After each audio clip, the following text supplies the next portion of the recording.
So I'd love to introduce the chair of our board, Dylan Rivard. Rivard. Like a pirate. Rivard. Oh, wonderful. Okay, so Dylan is a licensed therapist and is currently in private practice. He has a background in wilderness therapy as well as mindfulness and somatic-based techniques. And today, he will be speaking on the future of psychedelic therapy, specifically the intersection between the clinical Western perspective as well as traditional and mystical perspectives. All right, so here's Dylan.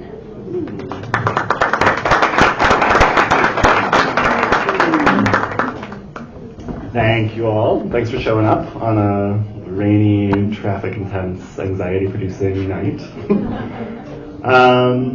So I'm very nervous, so I'm going to ask for your help just initially.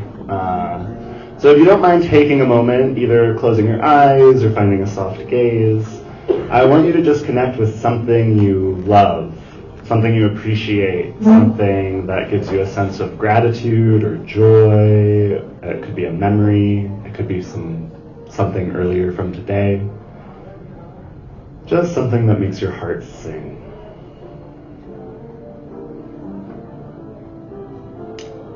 And as you breathe into that feeling, with your next exhale, I'm going to ask you to join me in giving an audible exhale so we can just all hear each other's voices in the room. So inhale, feeling that feeling.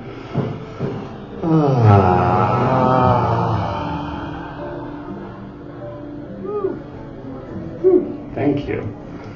Good to be here with you. Good to feel your appreciations. Good to get to share breath. Thank you for being here with me in this space.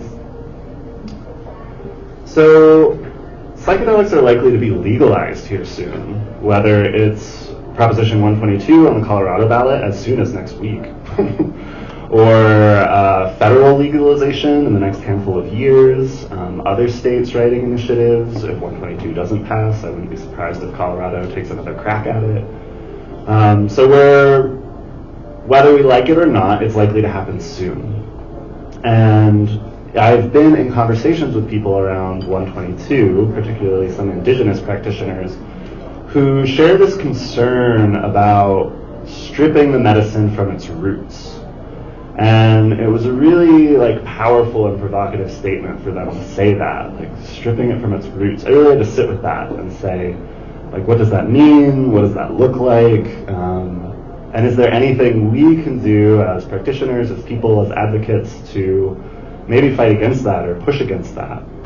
So tonight I'm going to talk to you about what I see as some of the potential conflicts between what I see as two main ideologies in working with psychedelic medicines. We have the classic clinical Western psychological mindset, and then we have the more traditional, indigenous, mystical, spiritual context in which a lot of these medicines have been practiced for a long time. And I want to talk about some of the ways in which those things conflict, miss each other. I think there are ways in which they could support each other.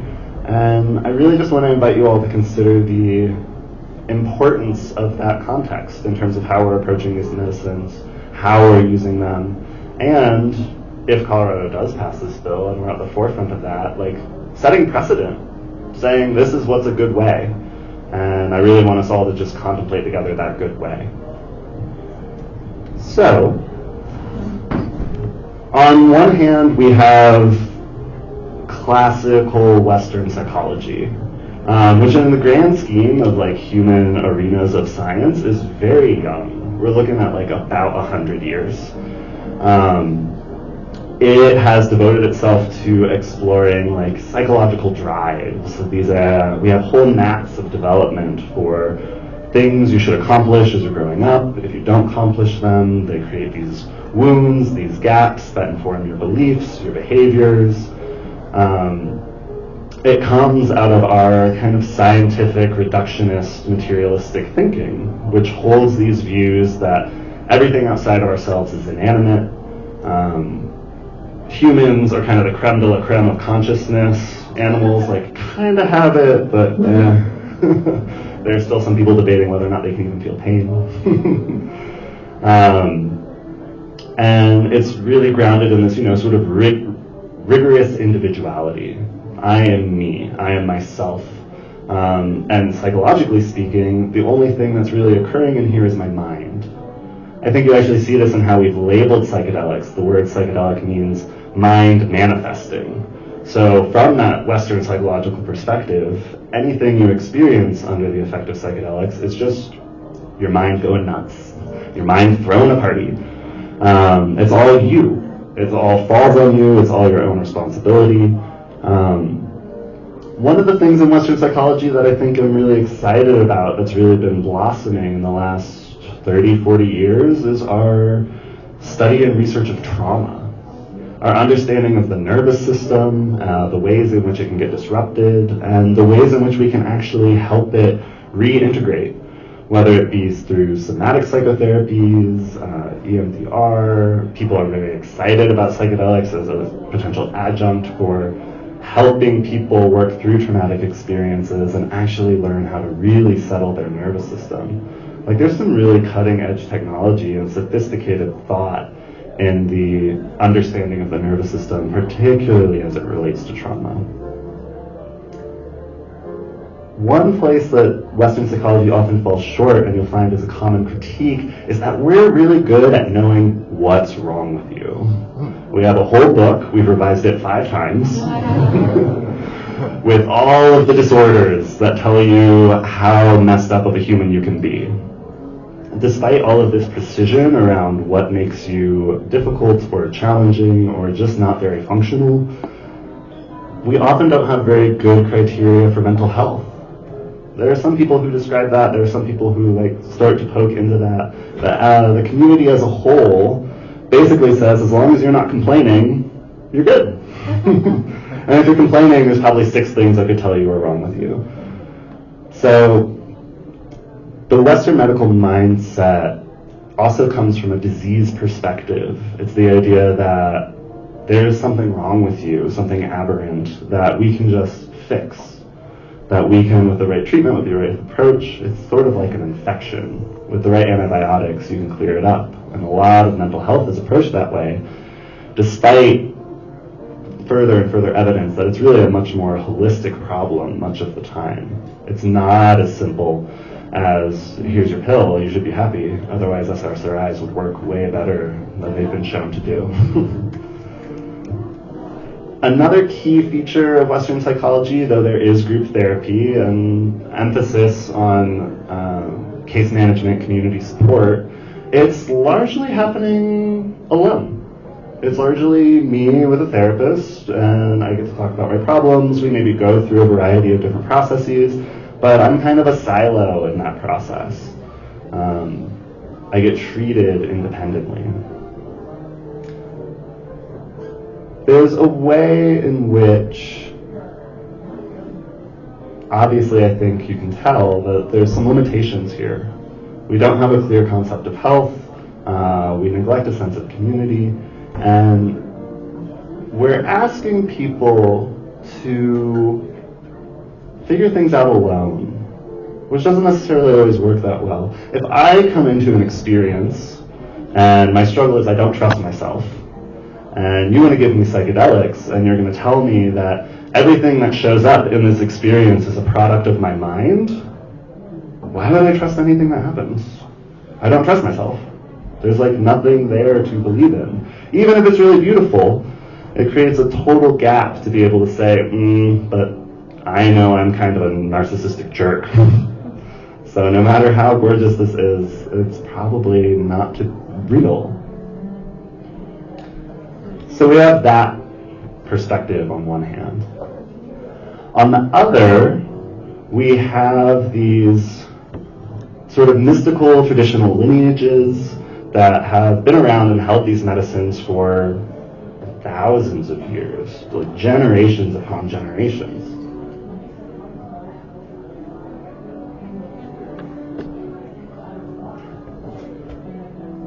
And I think as people approach these topics, these sort of mystical ideas, we bump into a couple challenges really quick, because most of us in our culture are operating from that reductionistic, everything is dead, there's nothing outside of us, we're probably alone in the universe.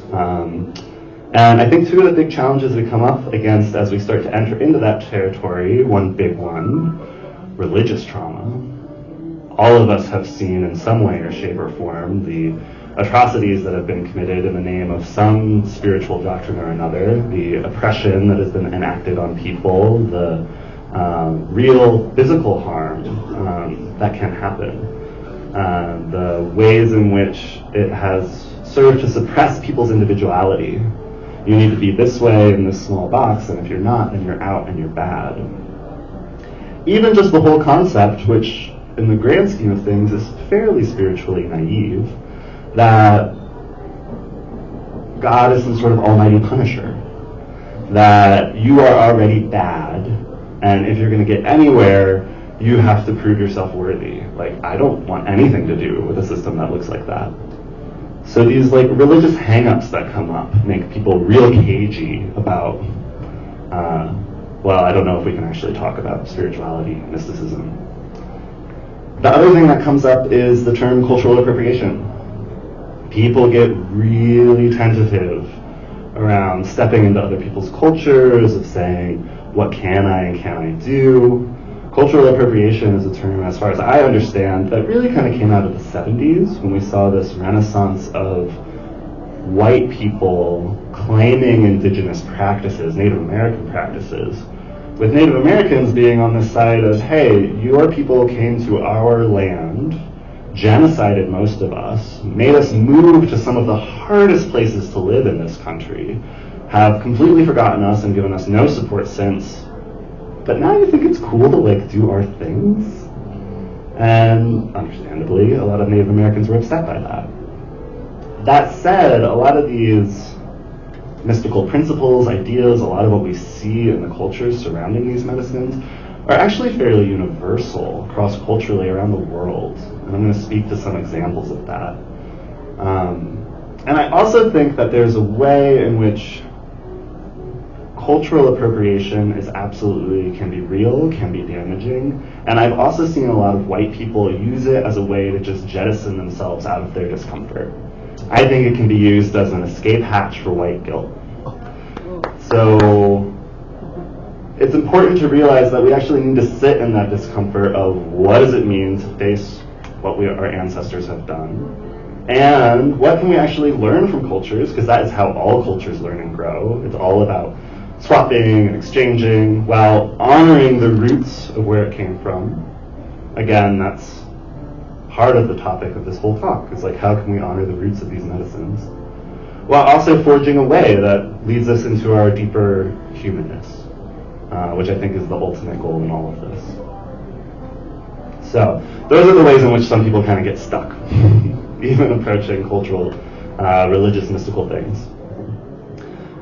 So, seeing that, if we go into how are these medicines held in a lot of traditional contexts, how is mysticism thought of, even just globally, there are a few common core pieces.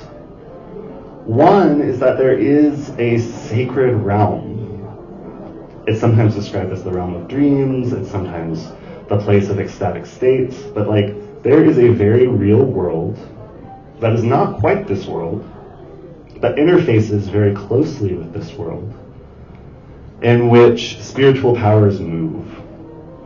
Depending on the culture, sometimes it's gods, goddesses, nature spirits, ancestors, or deep commonality running through many, many cultures.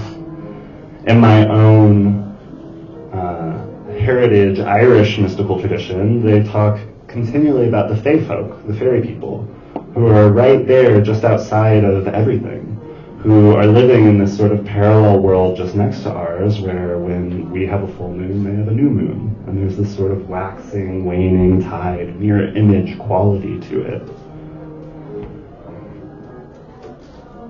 I think this perspective is really useful in holding psychedelic medicines, in that what's happening isn't just coming from me, and actually entering into a kind of sacred awareness in which there are beings I might not ordinarily understand or have seen, that I can actually interact with and learn from.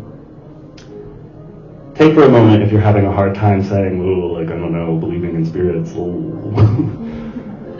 Even if it's just a psychological conceit, even if it's just, sure, it is all coming from your mind, but to make the move that it's like, this experience I'm having, you are something else. You are something beyond me. You hold wisdom far beyond anything I could know.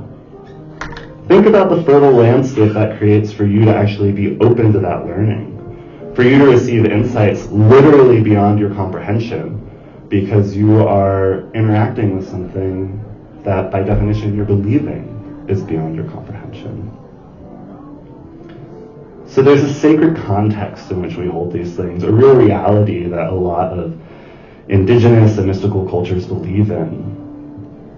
The other thing I think is really important here is that when we're able to enter another world in which there are other beings, not only can we receive help, but we can it also serves to depersonalize our struggles.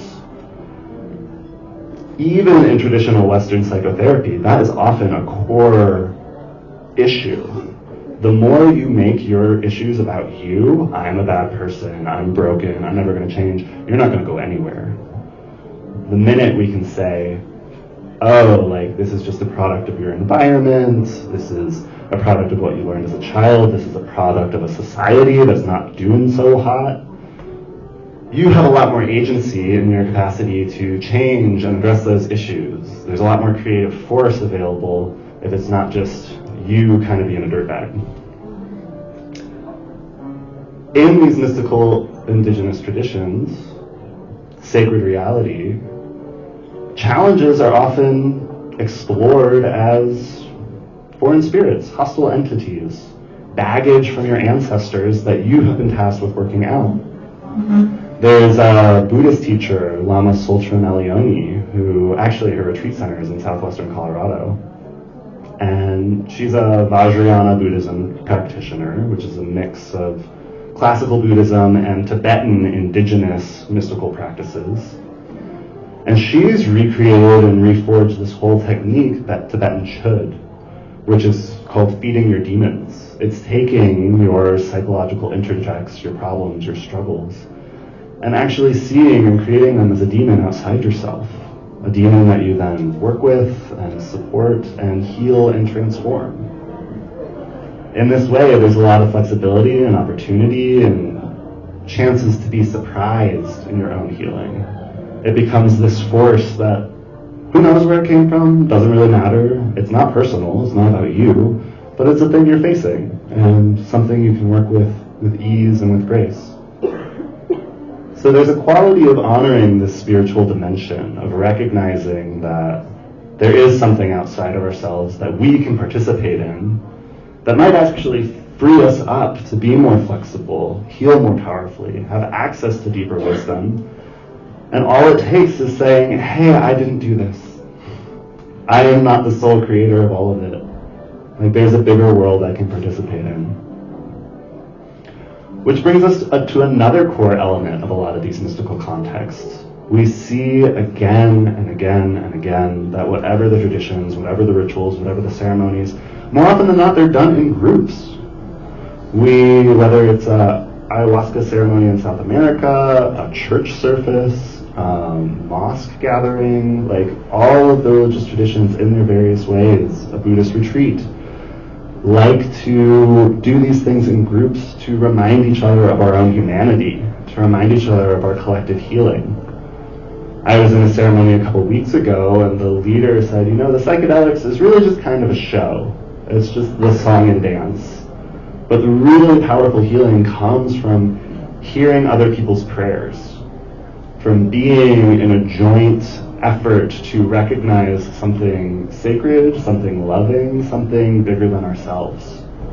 And that is a powerful thing we can do regardless of these medicines. Not only is there something really powerful and beautiful in the shared human sharing, if we subscribe to this idea that there is a sacred other world, it invites us into a sense of community with all of life. suddenly the trees and animals, the mountains, the water, like they don't have to be strangers. And that's another key component of a lot of indigenous mystical beliefs. There's this core philosophy of animism. Rather than everything being dead, it's actually everything is alive. Rather than consciousness being unique to humans, it's everything has some degree of consciousness. Sometimes something quite alien from ourselves, but ooh, isn't that interesting? They probably have a lot they could teach us. In that, we're invited into a relationship of reciprocity and mutual respect. Another core practice you see in all sorts of religious and mystical traditions is the idea of offerings. Whether it's incense, whether it's an offering of food. In Native American traditions here in North America, often when they would pick plants, there's a pulling of a hair. There's this sense that you are a being and I am a being, and if we're going to be in exchange, it needs to be an equal and fair exchange. You could imagine that a society built on that sort of sense of reciprocity, not just with each other, but literally with all the life that surrounds us, would go a long way to creating a lot more consent in the world, which is probably a good idea.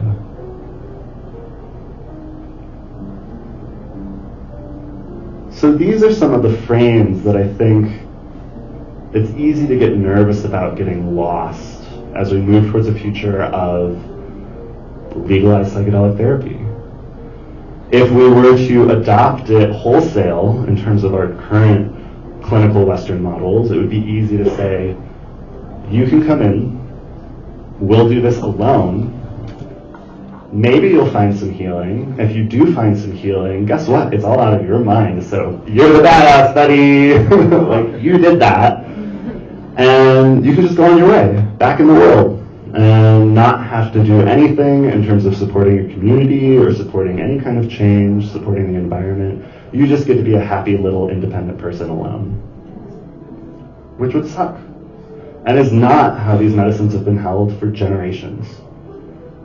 The more traditional view is that we're going to do this by coming together, by recognizing our shared humanity, recognizing we live in a context so much bigger and mysterious and more sacred than ourselves, in which there is a love and mystery embodied by the very natural world around us that we deserve to honor and respect, that deserves our honor and respect. That by becoming more loving in ourselves, we get to become more loving with each other, and by becoming more loving with each other, we get to become more loving with all of the beings that share our lives. It becomes a joint effort. And I think that's actually, people get that hint in psychedelic therapy. I think there's why a piece of it, there's so much enthusiasm about it around our culture, because there is a sense that it kind of gives us a way out of a lot of the old paradigms that clearly aren't working, that clearly we've exhausted their usefulness, and it's time for something new. But if we're not careful, if we just adopt it in terms of therapeutic modalities as is, we could lose that part completely. So I think going forward, there's an importance that needs to be placed on a mix of both. It's like certainly having an understanding of our psychological drives is really useful. Knowing that I didn't get the attention I needed when my parents got divorced is really helpful in terms of getting the attention I need now. Thank you all for giving me attention. And our knowledge around trauma, our knowledge around being able to tend the nervous system, our knowledge around being able to say, hey, you're getting overwhelmed, let's back off and actually help you sequence this better, is invaluable. I've heard of numerous people who have ended up in some sort of psychedelic ceremonial context, where their nervous system totally got blown out. There was not the level of trauma-informed care that we really understand in the West. Like, that's a real gift, to be able to really meet people and support them in ways that aren't just going to overload them.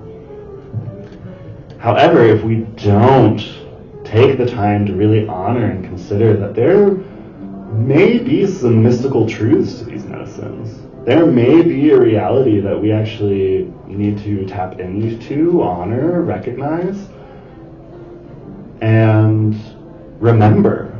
Because in many ways, it's our birthright. Like, cultures for thousands of years, thousands of generations were operating in these ways, regardless of whether they were using psychedelic medicines or not. Often other placeholders were meditations, prayer, ecstatic dance, fasting. Like, everywhere you look, people had ways to get to this non-ordinary reality that we all seem to have access to. And that psychedelic medicines allow us to step into very easily. If we don't honor the possibility of reciprocity with however you want to think about it, whatever you want to call it, the beings, the entities, the intelligence that lives in that space, the possibility of that intelligence to connect us to the other intelligences we share this world with, the plants, the animals, the natural resources, we're going to lose a key piece in terms of what it means to be a human participating in the full tapestry of life. And I think that was a central tenet of a lot of these traditional, mystical, indigenous practices. Is it's really about, cool, great, I'm glad you're healed. Like, what are you doing to hold us all up? Because I'm going to do the same thing to hold us all up. And together, if we're all working to hold everyone else up, what a beautiful weaving and world we get to have. Thank you.